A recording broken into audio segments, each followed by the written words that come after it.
kulanti wacan daawadayaasha ku xiran janalkan Shabeellaha Tube ku soo dhawaada mar kale iyo muuqaal cusub.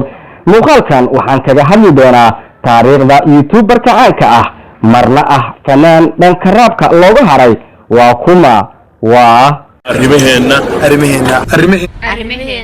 halkee ayuu ku dhashay arrimaheena magaciisa saxda ah maxaa uu yahay imise walaal ah ayaa la dhalatay arrimaheena goormee ayuu ku soo biiray YouTube-ka iyo weliba fanka intaas iyo in ka badan oo ku saabsan taariikhda arrimaheena waxaan kugu soo gudbin doonaa muuqaalkan haddaba daawade inta aanan ku bilaabin taariikhda YouTuber-ka caanka ah ee arrimaheena waxaan si xushmad leh kaaga codsanayaa inaad channelkan Shabeellaha Tube aad subscribe saarato furatana gambareelka si ay ku soo gaaraan barnaamijyada aan halkan ku soo baahiyo all your enemy iska cafi kuba ku bubka iska shaafi niyadaada uga dhig saafi hadalkeeguna waa waafiyay ka noqon marle isdaafi arrimaheena magaciisa oo dhammaystiran waxaa la yiraahdaa Umar Maxamed Xaaji oo ku magac dheer arrimaheena waxa uu dhashay 11 November sanadii 1990 arrimaheena waxaa la dhalatay 6 wiil iyo 5 gabdhood markaan haddaan eegno sida ay ugu baxday magaca uu caanka uu ku noqday ee arrimaheena waa kan Umar Maxamed Xaaji oo ka sheekeynaya sida ay ugu baxday magacan arrimaheena waxay ii baxday sanadkii markuu ahaa 2005 markaas dugsi sare dhiganayo sababta ugu baxday wax kale ma aan waxaa jirto hees la yiraahdo arrimaheena oo uu qaaday armaanta iyo wiil kale asagana jaamaca ay dhahaan arjina yani iyaga qaadeen markaas team armaanta jiray oo markaas iyaga soo baxeen waxay ku soo baxeen heesaha raabka ku soo baxeen waxaa jirta hees la yiraahdo arrimaheena gorme anu gaari doona arrimaheena gorme baan ku raaxaysan doona nolosha gorme anu gaari doona arrimaheena gorme baan ku raaxaysan doona nolosha gorme anu gaari doona arrimaheena gorme baan ku raaxaysan doona nolosha korska saas anyway heestaas aad u jeclaan jiray raabkeeda meel walba oo aad joog waa dhageysan jiray waa qaadi jiray iskuulka markaa joogo break time-ka everywhere markii dambe waxaa sameeyay heesta si ugu badatay darteeda macni arrimaheena meel walba inaan ku qoro iskuulka markaa joogo sabuurada inaan ku qoro derbiyada masquulaha iskuulka everywhere derbiyada xaafadda dhan inaan ku qori jiray derbi walba waxaan ku qori jiray arrimaheena marka saasay ugu baxday arrimaheena yani markii dambe iskuulka aad joogay dadkii dhalinyartii markay wixii qorqoray qaar ay u arkaan oo qorqoray ay arkayaan sidii u dhajeen marka kadib way igu dhigtay arrimaheena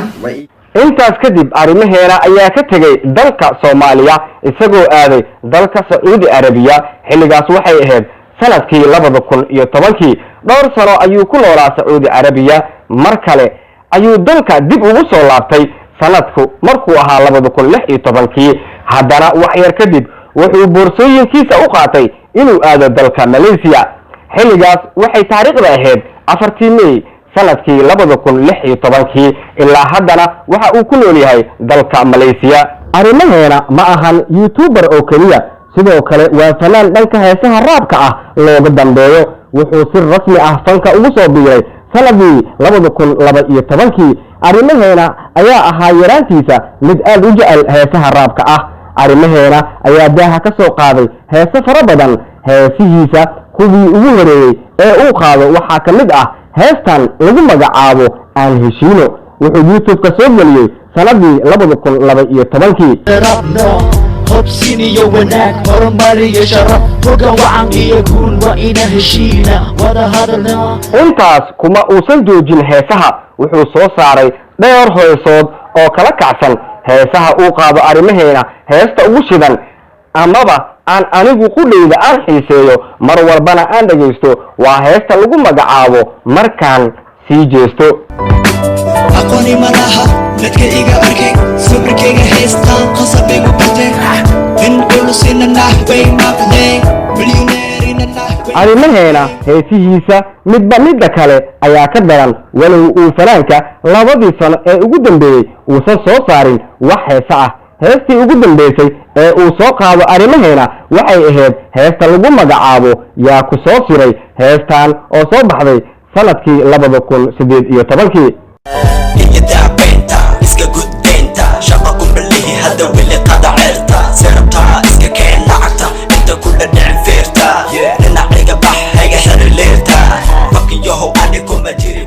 sidoo kale arrimaheena waa youtuber caan ah waxaa hubaal ah daawade inaad laftaada aqoon u leedahay arrimaheena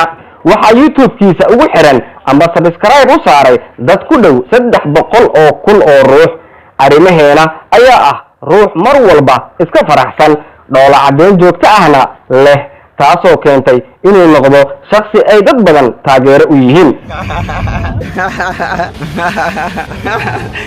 arrimaheena ma ahan youtuber ay isla weyne ku jirto wuxuu youtube-ka garab weyn ku siiyaa dhalinyaro fara badan kuwaasoo hami ka leh inay heer ka gaaraan baraha bulshada khaasatan youtube-ka waxaa hubaal ah inuu arrimaheena noqon doono qofka ugu subscribe-ka badan soomaalida sanadaha soo aadan wuuna u qalmaa xaqiiqdii inuu noqdo shakhsiga ugu subscribe-ka badan youtube-ka marka la eego dhanka soomaalida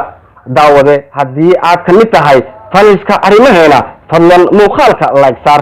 sidoo kale haddii ay tahay markii kuugu horeysay ee aad soo booqato janalkan Shabalala Tube waxaan si xushmad leh kaaga codsanayaa inaad janalka subscribe aad saarato furkana gambaleelka si ay ku soo gaaraan barnaamijyada aan halkan soo geliyo muuqaalka xiga inta aan ku kulmi doono waqtigaaga ka faa'iideyso ya ka faa'iideysana marka qofkii ka faa'iideysanayo ka faa'iideysanayo all your enemy iska cafi kuwa ku bubka iska shafi niyadaada oga dhig saafi hadalkeeguna waa waafiyay ka noqon marle isdaafi